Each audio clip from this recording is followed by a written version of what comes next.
The phone would not stop ringing. The door was ajar, like a breath held too long. Neon washed the penthouse in cold blue, and the city hummed below. Detective Claire Monroe stepped in and tasted metal in the air. She whispered, "Stay sharp." Harold Finch stood pale by the bar and said, "I heard it at 12:14. A lipstick print burned on a glass." Evelyn Hart lay still, beautiful. "Wrong," Marcus Lee said. "This is not how legends end." Claire felt the case coil around her ribs. Flashbulbs popped through the window. Sirens faded into a slow throb. She noticed a smudge on the wall, a swirl like a signature. Claire said, "Where is her phone?" Harold blinked. The phone stopped. Then a second phone began to ring from somewhere it should not be. Rain started to tick on the window, soft as a warning. Claire walked the perimeter and counted what did not belong. 1 glass, 2 phones, no purse, she said, keeping her voice steady. Marcus stood by the door and watched the hall. He said, "Someone moved fast." The suite smelled like perfume and ozone. The air vent hummed. Claire traced a faint scrape on the floor that led to the balcony. The lock was clean. The railing was spotless. She pressed her ear to the wall and heard the room next door. A laugh on low TV, then silence. Claire said, "Harold, who had this floor at midnight?" Harold stared at the carpet. The rain grew louder, as if the sky was leaning in to listen. The medical examiner zipped the bag half a foot and paused. Claire kept her gaze steady. "Document every mark," she said. Marcus opened his notebook and wrote without looking down. The room seemed smaller now. The air held a dry chill. Claire said, "Evelyn called someone at 12:07. A record blinked on the screen. Harold said, "Geese complain when the alarms chirp." He pointed to the smoke sensor. Claire stood beneath it and smelled burnt sugar. She followed the scent to a candle stub. Wax pooled over a metal lid. Marcus said, "A ritual or a cover?" Claire stared at the flame stain on the marble and wondered who waited for the call that never came. Security brought a tablet with the hallway feed. The video stuttered and then smoothed. Claire watched the minutes breathe by.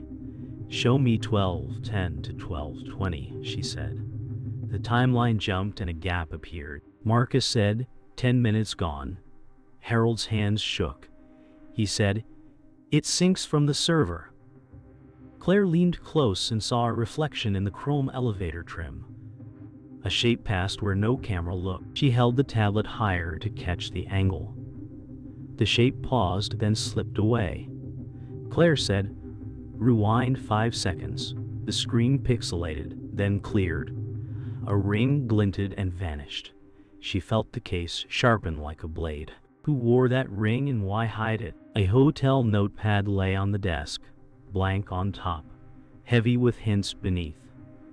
Claire slid a pencil over the page and dark letters rose from the sheet below. "Press hard, meet me at 12. The rest was smeared. Marcus said, "Who pressed hard?" Claire lifted the pad and held it to the window. Indent lines crossed like streets on a map. She saw a single curve that matched the wall smudge. "Same hand," she said. Rain slowed. The second phone buzzed again, short and sharp, then died. She looked to the hall and felt the suite breathe. Someone had stood exactly where she stood now. Would they come back to erase the rest? The elevator doors opened to a crowded lobby and a wave of flashbulbs. Sirens clawed at the street. Claire felt heat rise in her chest and pushed forward. Marcus said, "They know more than we do," she said. Or they were told. The hotel lights flickered, then held.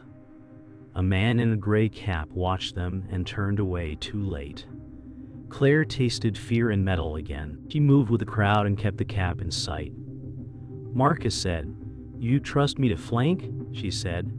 "I trust results." The cab slipped through a service exit. The hinge screamed. Claire ran and felt the case snap tight around. Alley wind stung her face. Footsteps split left and right. Marcus said, 2 sets. Claire chose the cold echo to the left and pushed hard. The echo stopped near a dented door. A single keycard lay on the wet concrete like bait. They caught their breath under a parking canopy. The rain softened to a hush. Claire wiped water from her badge. Marcus said, "You picked left like you knew him," she said. "I knew the sound of someone lying." He laughed once, then winced. "I still have my notes." She nodded, and felt the tremor in her hands. The canopy lights hummed like bees. She studied the keycard and saw a silver scuff. "Laundry level," she said. Marcus said, "Then we go down." A limousine rolled past and slowed as if listening. Claire tucked the card inside her sleeve. She said, "No more blind runs." Marcus sighed. "You never asked why I came back." She met his eyes and let the moment breathe. "Because your promise hurts." The limo window lowered a finger's width and then rose. Laundry hum filled the service corridor like a threat. Warm steam fogged the glass. Claire slid the keycard and the lock clicked. Inside, rows of carts made tight lanes. A red light blinked on a wall panel. Marcus said, "Someone watches." Speakers cracked and a calm voice said, "Detective, you are off script." Claire felt the room tilt. She said, "Victor, you chose a poor ghost." The voice smiled without a face. "You chase shadows and make a mess," Marcus said. "Come out." The panel light went green, then red. The washers beat a slow drum. Claire saw a security camera tilt a fraction. The voice said, "Leave the pad and the second phone." She stared at the lens and kept her silence. The hum grew louder, like a warning. Why did the room know her name? They met Captain Walsh in a quiet records room. The hum was gentle here. Paper smelled like dust and time. Walsh said, "You want truth or safety?" Claire said, "Both if I can."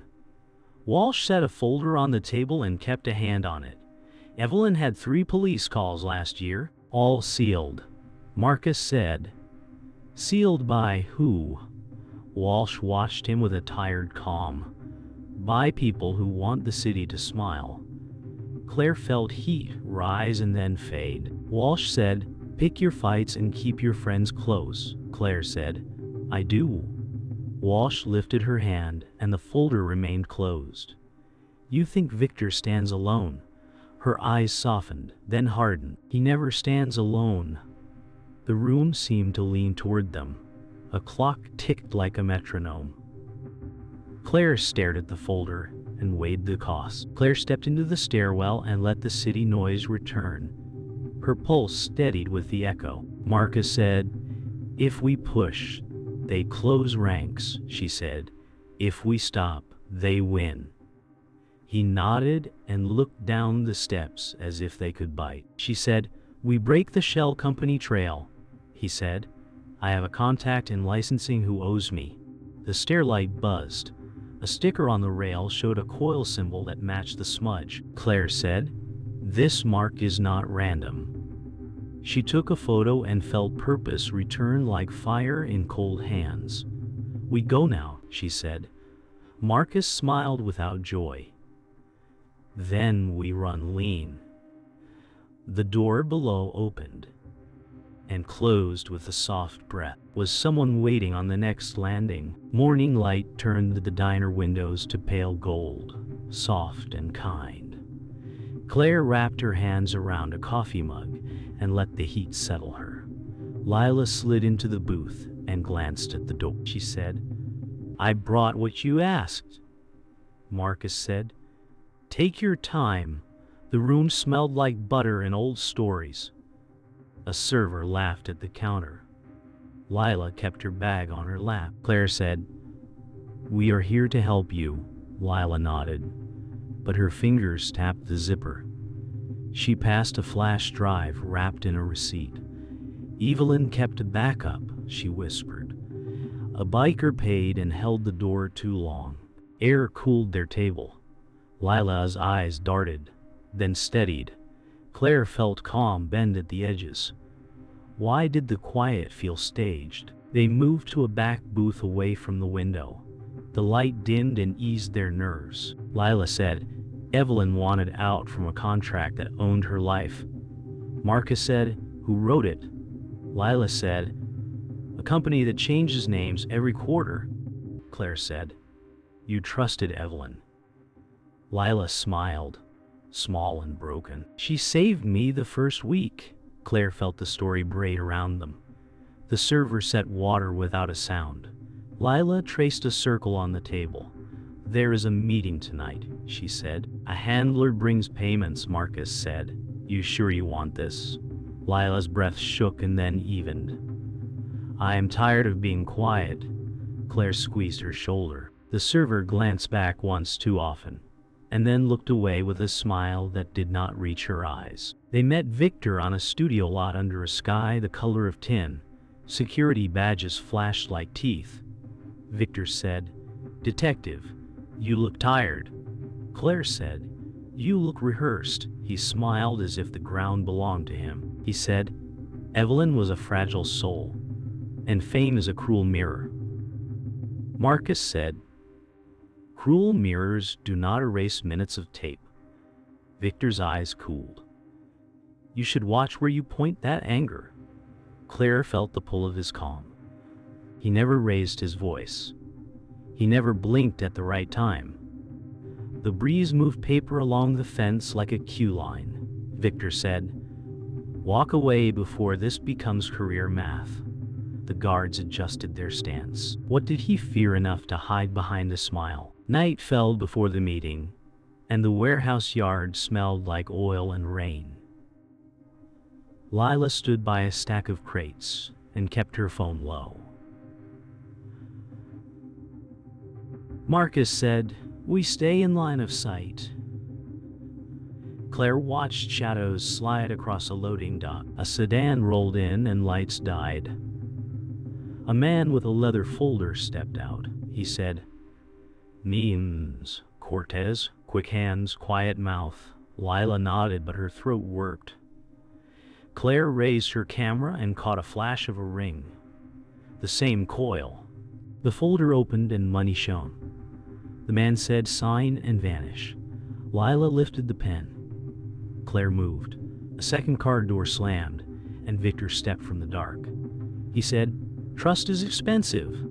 The pen scratched paper. The lights snapped on, and the yard bloomed with armed security. The moment cracked. Men shouted orders and boots scraped metal. Claire froze, then chose motion over fear. She said, Lila, drop the pen. Lila's hand shook and the pen fell. Victor said, too late. The folder snapped shut. Marcus pulled Lila behind cover and caught a crate edge with his shoulder. Pain cut his breath. Claire saw a security camera pivot toward them. She felt the truth land hard. The coil was not a mark, it was a network. She said, they sign people, not films. Victor watched with soft delight. You see it now. Silence pressed after the noise. Rain began in thin lines. Claire measured the gap to the gate and made a choice. Would the drive in her pocket expose the first thread or end her run? Silence settled after the yard erupted. The city breathed slow, like it had spent its anger. Claire sat in the empty squad room and listened to the air vent tick. She felt the sting of rain dried on her skin. Marcus set a paper cup by her hand and said, it could have gone worse, she said. It already did. The coil symbol circled her thoughts like a slow tide. Lights hummed above them and threw long shadows across the floor. She opened Evelyn's backup and scrolled the files. The names were blanks with dates where faces should be. Lila texted 3 words only. Check page 3. Claire clicked and saw contract language that tied the coil to old police reports. A sealed call logged to a private line. The room did not feel empty anymore.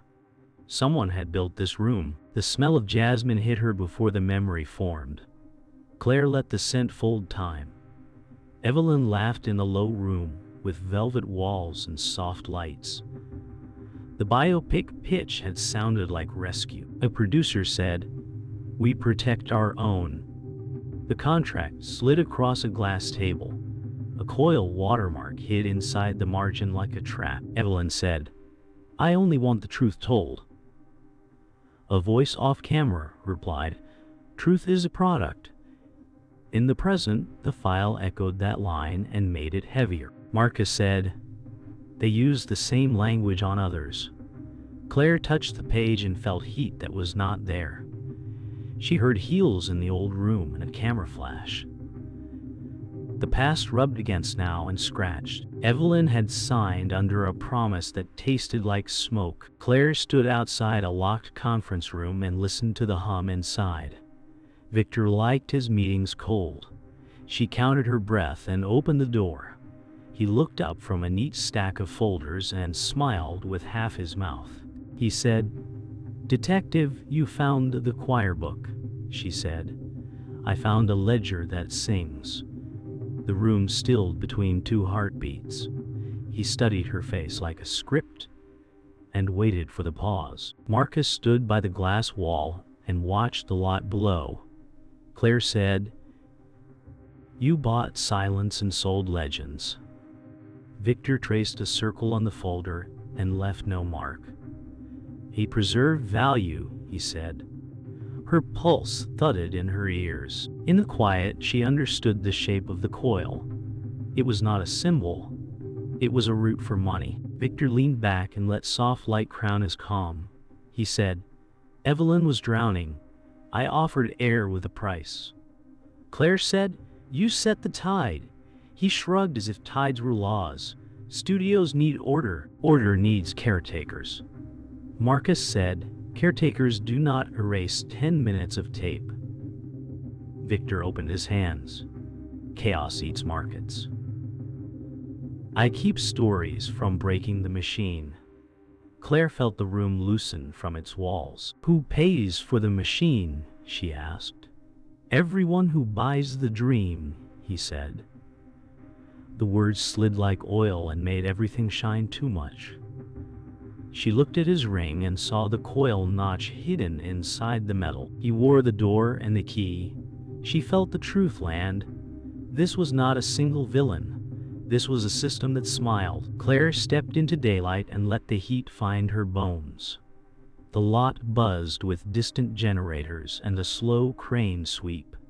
She closed her eyes and saw Evelyn at the table again, pen over promise. She felt sorrow move through her and make space for resolve. Marcus said, "Say the word and we print." She said, "Not yet." We stitch it tight. The coil had lines that ran through phones, folders, and favors. It ran through her captain's warning voice. She breathed in and let the breath steady her hands. "We pull one thread they cannot cut," she said. Marcus nodded and waited. "The payments," she added, "we map the path and light it." The fear did not vanish.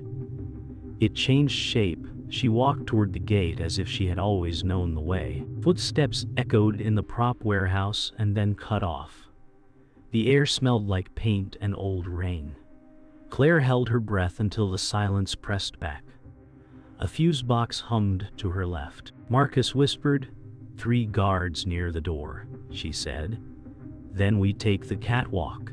Lights flickered and steadied like nerves.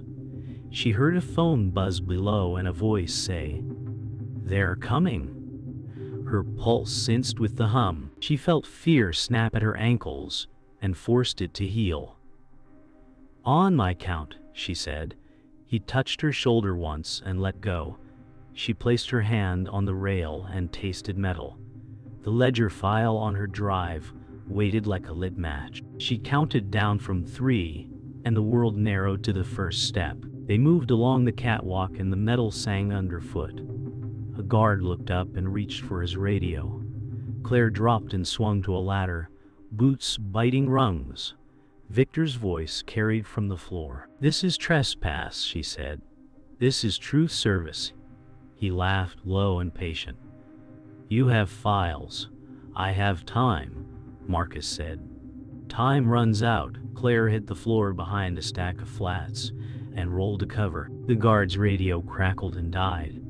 She stepped out and met Victor's eyes across the light gap. "You bought silence," she said. He replied, "I rented gravity." The room felt like it would tip. Boots rushed from both sides. She raised her badge. He raised his ring. The gap between them held the next move like a held breath. A shout pulled every eye to the loading bay. Lila stumbled in with a bruised resolve and held up a leather folder. She said, "He does not own this." A guard lunged and Marcus took the hit, turning her aside. He folded with a breathless sound. Claire felt the world narrow to that sound. She dragged him behind a crate and pressed her palm to his shoulder. "Stay with me," she said. He smiled and lost color. Lila slid in beside them and whispered, "The ledger shows pass-through accounts." The warehouse grew quiet between alarms. Claire heard the soft ring of a dropped key. She saw the print of the coil on the folder edge. The cost was here and breathing. She had to spend it, or it would spend them. Claire stood and walked into the open space. The rain outside thickened into a steady hiss. Victor watched like a director waiting for a cue. She said, "The accounts go from here to a judge, a chief, and your shell," he said. "You cannot carry that weight." She lifted her phone and cast the ledger to the warehouse screen. Numbers bloomed against plywood walls. "This is gravity," she said. He stepped forward and dropped the smile. The guards froze between orders and fear. Thunder rolled over the roof and shook the racks. Claire felt the storm and let it through her voice. "No more rented silence," she said. Victor moved fast, hand to her wrist. She turned with the pull, and the phone fell, still casting. The room reached a single note and broke. Captain Walsh's voice cut through from the loading bay. "Stand down." Officers flooded in like a second weather. Victor let go and looked for another script. There was none. Claire picked up the phone and held the ledger screen steady. Marcus breathed in sharp stitches and nodded once. Lila rested her forehead on the crate and let herself shake. Sirens dulled to a distant hum. Claire said, "Evelyn, we kept the page." Walsh met her eyes and gave a small, tired nod. The storm eased. The warehouse lights settled into a calm white. A single earring rolled from a prop box and came to rest by her boot. The sound was small and final. She let the silence carry it forward. Dawn eased across the warehouse and softened every sharp edge. The sirens were gone. The air held only a faint hiss of rain on metal. Claire stood very still and let her breath slow. Marcus lay propped against a crate and watched the light climb. He said, "I can breathe." She nodded and felt the tremor leave her hands. Officers moved with quiet steps, as if sound could break the peace. Lila leaned on a railing and closed her eyes. Captain Walsh spoke to no one and everyone, low and firm. The generator clicked and fell silent. Claire looked at the earring near her boot and saw how small it was. She whispered, "We lost more than time." The city woke outside and did not know. They cleared the space and left the lights low. Claire stood in the loading bay and watched dust move like slow snow. Her mind replayed Evelyn's laugh and the pen hovering over a promise. She felt guilt like a shadow that refused noon. Marcus said, "You held the line," she said. "I held it late." He shook his head and smiled with effort. The rain smell mixed with paint and coffee. Lila whispered a name and then let it go. Claire touched the drive in her pocket and felt its small weight. She pictured the coil drawn in pencil on a note. She saw the hotel glass and the second phone. She said, "Life goes on, but not the same." The words did not heal. They did not hurt either. At the clinic, time slowed to the rhythm of monitors. Marcus dozed and woke with the same small wince. Claire sat by his bed and counted his breaths. He said, "You are still here," she said. "I am not done." The nurse changed the dressing and moved like a whisper. Lila arrived with coffee and a folded note from Evidence. She said, "Evelyn kept this in a book." Claire opened it and found a single line. It read, "Keep one truth for yourself." The room listened with them. Marcus said, "Forgive who?" Claire looked at the window and saw her own face in the glass. She said, "The part of me that wanted fast answers." Tears did not fall. They settled back where they began. Claire stopped by Walsh's office before noon. The blinds cut the sunlight into even bars. Walsh set a tape recorder on the desk and pressed play. A younger voice spoke from years back. It told a story about choosing duty over noise. Walsh said, "I kept this when I forgot why I stayed." Claire listened and heard footsteps on an old hallway. She pictured a badge that felt too heavy and a hand that learned to carry it. Walsh said, "You think power is a person." "It is a habit," Claire said. "Then we break the habit." Walsh smiled, small and real, with patience and with proof. The tape clicked and wound down. Claire felt a thread tie years to this hour. She let the tie hold. The suite was sealed and still when Claire returned. The city glow was pale, almost kind. She walked the rooms one last time and let her steps slow. The glass held no fingerprints now. The lipstick print was a photograph in a file. She set the earring in a small tray by the window. Marcus called and said, "They traced 2 accounts." She said, "Good, we send them on." Lila texted a single word, "Safe." Claire looked over the city and felt the ache widen into space she could breathe in. She said, "Thank you, Evelyn." The air moved the curtain like a nod. She turned off the lamp and left the room clean with morning. The courthouse steps were quiet before hours. Pigeons owned the railings and the air was cool and thin. Claire sat with a folder on her lap and listened to the city wake in layers. Marcus walked up slow and eased beside her. He said, "You look lighter." She said, "Only clearer." The flag snapped once and then hung. Lila crossed the plaza with a coffee and a careful smile. No one hurried, no one ran. The street breathed. Claire thought about what the case took and what it gave back. She felt the empty places as rooms with doors open. She asked herself, was it worth it? The answer did not speak. It settled like morning light and stayed. Claire walked the studio lot one last time. The cranes were still. The signs looked small. She carried a plain envelope and did not grip it tight. Marcus said, "We could keep a copy." She said, "We keep enough." They reached the mailroom and slid the filings into a tray marked records. The motion felt like laying a stone where a bridge begins. Lila waited by the gate and watched the guards sign for a sealed box. Claire said, "No more private ledgers." Lila nodded and exhaled. They left the lot and did not look back. The sun touched the letters on the arch and made them new. Back at the diner, the same corner held a softer air. The server poured coffee and left them to quiet. Claire opened the note from Evelyn's book again. She heard the voice she built from clips and memory. It said, "Tell it right, even if it hurts." Marcus listened and did not speak. Lila traced the ring mark on the folder and then closed it. The room hummed with old songs from a small radio. Claire felt a line run from the penthouse to this booth. She said, Truth must not be rented.